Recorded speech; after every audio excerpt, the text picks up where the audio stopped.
Looking through the technical manuals, there are these mechs that catch your eye for whatever reason. Maybe it's the big guns, maybe it's the looks, maybe it's the possibility on the tabletop.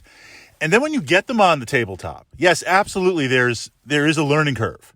Absolutely. And a lot depends on the lance, or if you're playing combined arms, tanks and infantry supporting certain mechs. Regardless of the mech, you never want to be alone. You never want it to be isolated.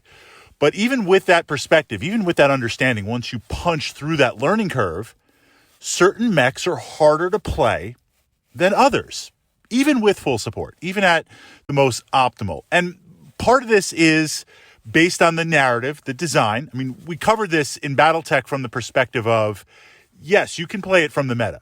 You can just look battle value, weapons, configuration, go. But also this realization that Battletech is very much a living and evolving universe. Not just in the timeline, but certain mechs were made for certain reasons. And outside of those reasons, maybe they don't play that well. And even in those reasons, the configurations aren't the best. Not to mention some of the early mechs as Battletech was evolving. Literally, as Battletech was evolving, certain mechs and ideas were forced into existence. In theory, they work, but application, not so much. So how do we play these mechs? How do we begin to deal with them? And I'm going to share one of my favorite mechs, and this is what makes it difficult. I love how the mech looks on the table. I've got a lot of history because back in the day, certain mechs were unseen. Certain mechs were harder to find. So there was a little bit of an elite status in playing them. I mean, Catalyst and 3D printing, the new Catalyst sculpts have fixed and closed that part of Battletech history, but I have that emotional baggage in playing this mech. Not to mention, maybe you feel this way also, but when I'm building my lances and I'm pulling out my miniatures, physically, those miniatures, there is a connection to them. I pull out this mech, the rifleman. That's the mech. I pull out my rifleman, and I can see past battles. I can see past friends, potentially future friends. I mean, there's something going on. That's why we're doing this miniature thing. So I play a rifleman often. And I find the rifleman is one of these mechs. And of course, in the comments, your mechs that fit this, it's challenging to play. Because what it wants to do is be a support mech. I mean, look at those arms. Look at that tracking system. Look at that sexy profile. It just wants to sit there and support and fire away. Okay, it can do that, but the two main challenges are the weapons configuration isn't optimal for that. Heat management is hard.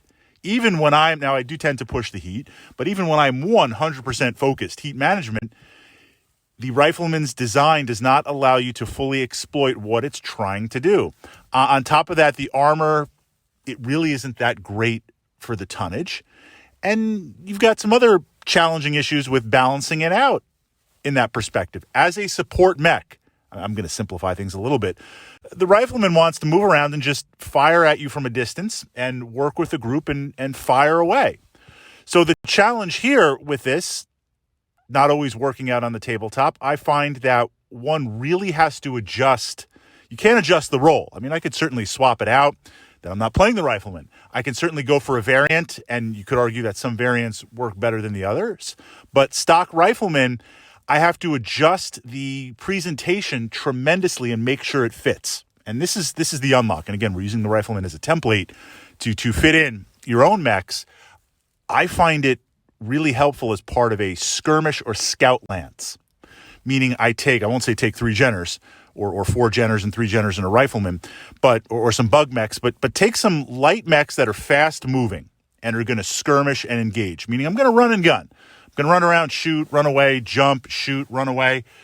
The rifleman from that perspective works tremendously, as opposed to, I find when I attach it, maybe more traditionally like we're thinking, when I attach it to a heavy lance or an attack lance, or even possibly a regular lance in Battletech, it's going to be going up against some harder machines. It's going to be going up some more direct firepower. It's going to be expected to break through certain areas. And that's not to say it can't do that.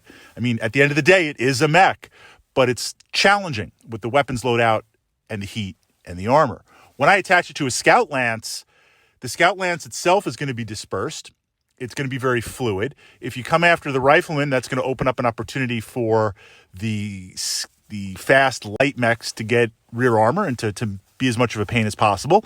If you focus hopefully on the light mechs running around, running and gunning, I'm going to do my best to make that happen with a generator or two, drive them off. That's literally going to be free firepower for my rifleman. My rifleman's going to be able to shoot at a reasonable pace and in theory not take any return hate coming at it. From that perspective, I find it works as best as it possibly can.